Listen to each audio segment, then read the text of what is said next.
in stone, you have to be very careful with your measurements.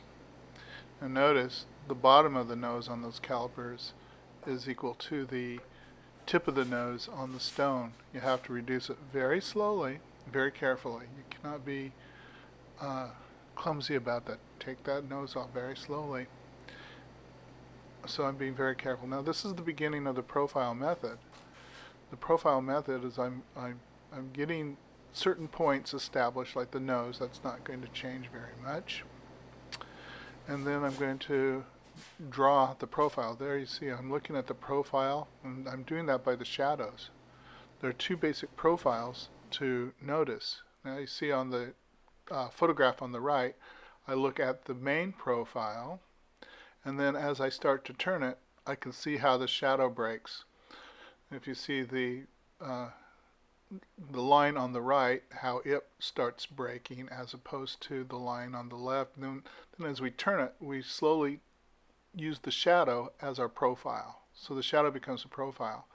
By comparison, on the marble, you can see how drastic I've reduced that cheek, so it has that dark shape to it as opposed to the soft, gentle, plump shape. Now that's because I've taken off massive amounts of stone, and I still have to kind of work with the lights and the darks, the hollows and the bosses, to bring about the smooth, gentle shape.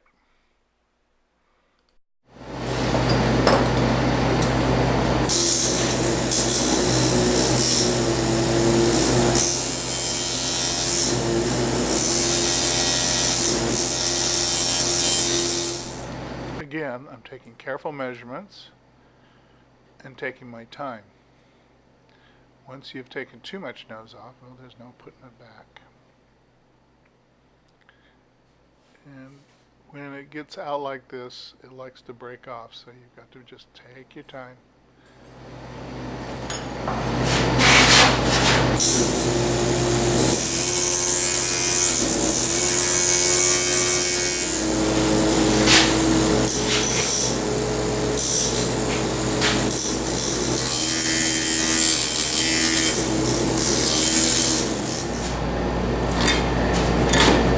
So we've got this little flat spot in here, but it's about the same height as there.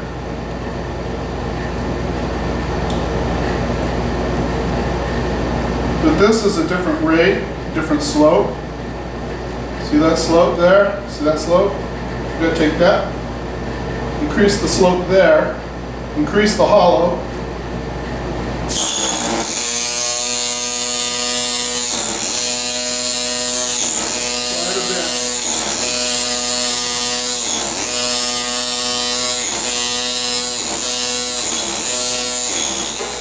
Now we'll check the rate of that curve. It's getting close. And there, that slightly flat. I can take a little more out in this area here. Reduce the boss. Clay will not teach you how to work with that type of shape. You have to really think it through. Clay, you just kind of fudge back and forth.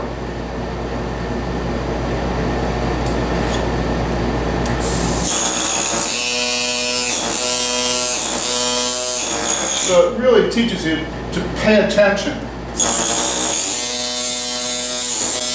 the hollow. Yeah. Now we're getting that is almost out.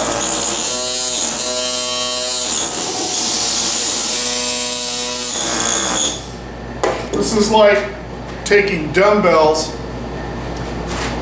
90-pound weekly, and eating a heavy protein diet and taking dumbbells and lifting them every day. It strengthens your thinking and your visual process.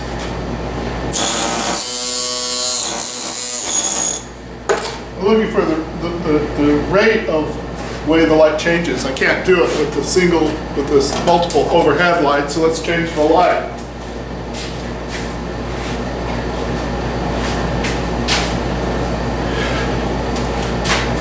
Okay, still flat, but this is receding and this is rising at the same point.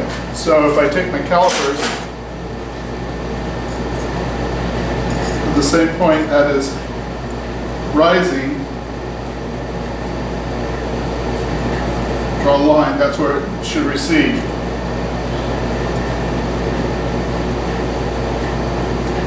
Yes, and it started to recede there, so that's pretty good.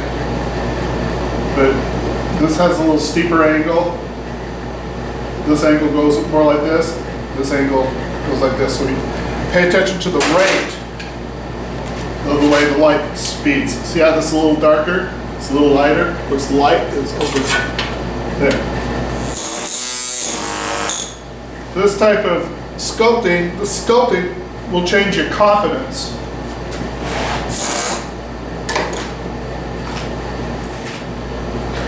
However, we have all this mass here.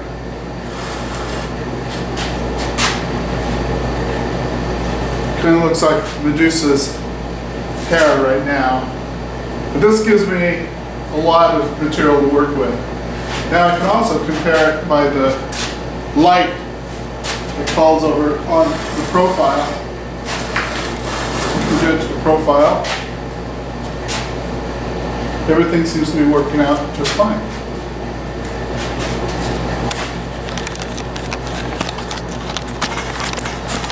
So from above, you can see that there's a little distortion there. This is a little tighter. This is flared out, so I can bring this side in. I can only get that from looking from the top.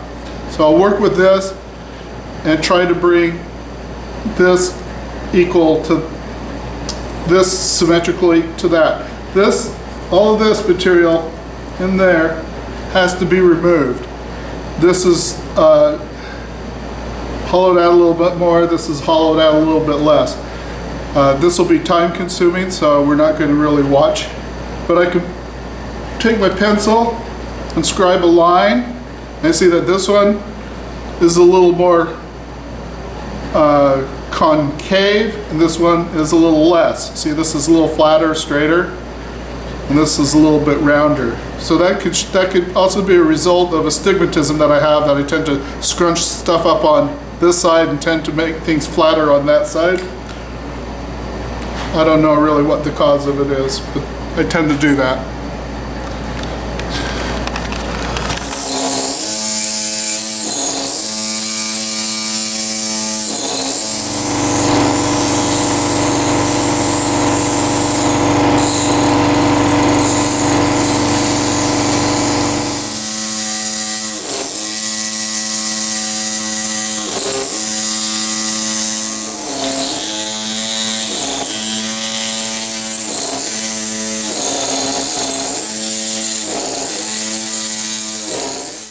At this point, I'm kind of tired of the way the hair's shaping out. It has no elegance. A lot of repetition without variation. The hair's gotten snake-like and ugly. I've just so I'm going in there and just changing it massively with some less detailed tools, going in there with the broader shapes. And this is all intuitive. I'm not doing this off the plaster. This is just out of my mind. It's actually the fun part. Before I make a big gouge, I use a big piece of charcoal to determine where I want my shadow to fall. The shadows determine the directions of the lines.